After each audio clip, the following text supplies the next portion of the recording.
Have you ever noticed how the moments that scare you the most, the ones that make your chest tighten and your thoughts race, are often the exact same moments that hold the potential to completely transform the direction of your life and redefine who you are becoming? The job interview that makes your hands sweat uncontrollably and forces you to question your own preparation is not just an event. It is a doorway that could shift your entire career trajectory in a matter of minutes. The business idea that refuses to let you sleep at night, replaying scenarios in your head over and over again, is not just a random thought.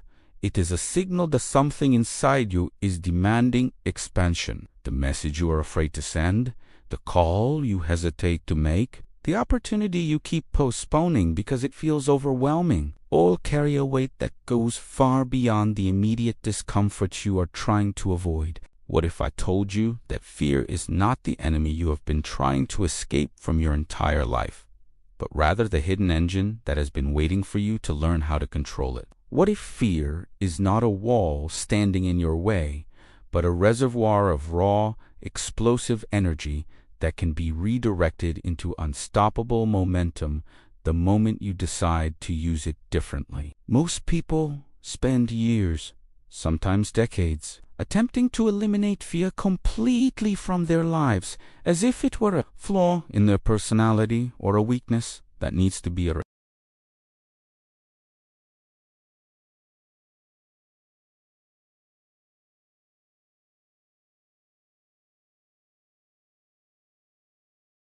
And the people who perform at the highest levels in business, sports, creativity, and leadership are not individuals who experience less fear than you do. They are individuals who have learned how to use fear more effectively than the average person ever attempts to. Let me ask you something that most people never stop to consider deeply enough. Why does your heart begin to beat faster right before something truly important is about to happen in your life? Why do your palms grow sweaty and your breathing becomes shallow before you step onto a stage or into a room where you feel exposed? Why does your stomach tighten and your muscles tense before you take a step that could significantly change your future? Your body is not attempting to sabotage your performance or humiliate you in front of others. Your body is preparing you for intensity, for focus, for heightened awareness. That surge of sensation that you have been labeling as anxiety is actually concentrated power waiting for direction.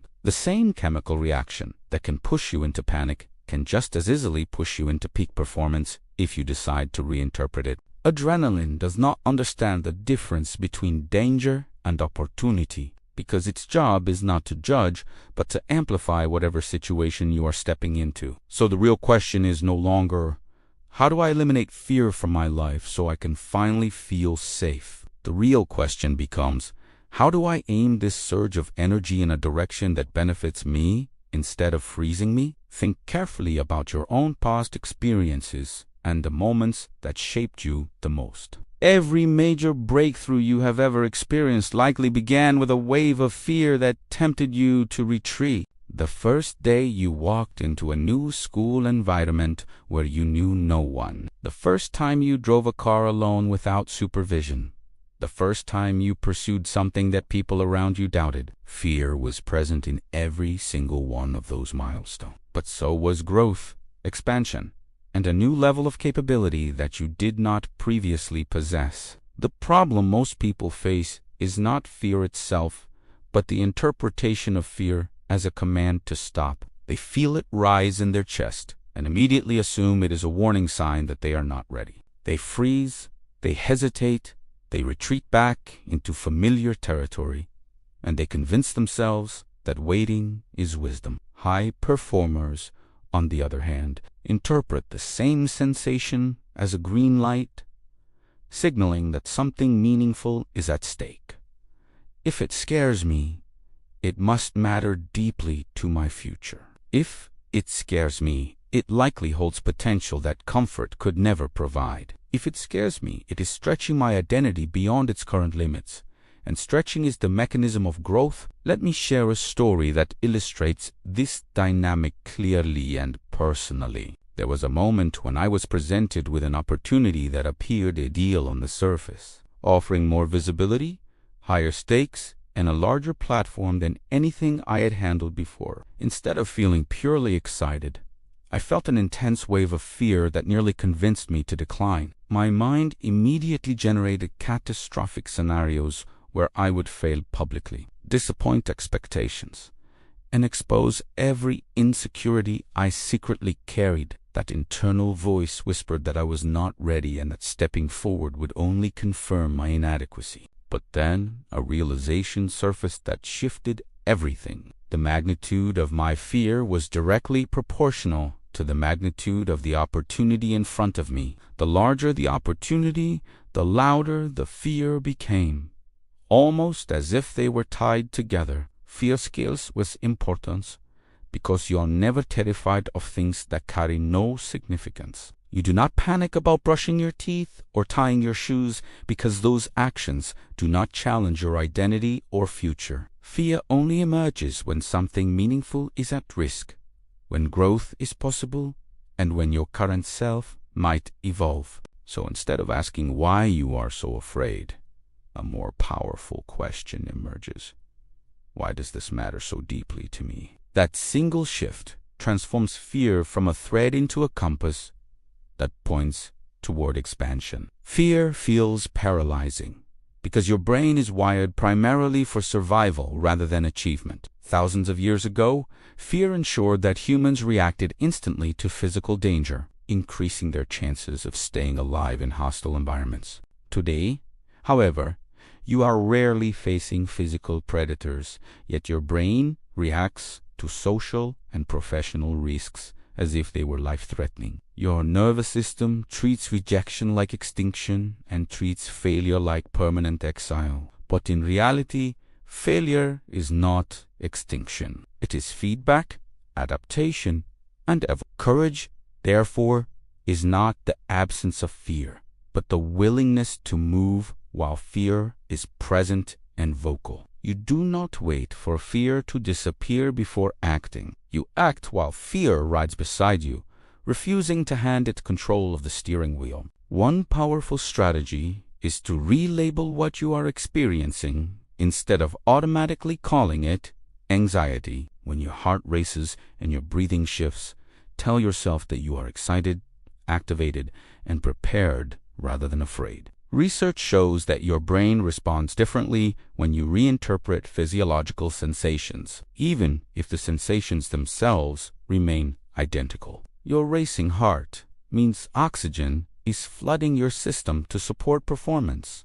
Your shaking hands indicate energy is mobilized, and your tightened voice reveals that you care deeply about the outcome. Another critical step is shrinking the battlefield by defining your fear clearly instead of allowing it to remain vague and overwhelming. Saying, "I am afraid of failing," is abstract and powerful.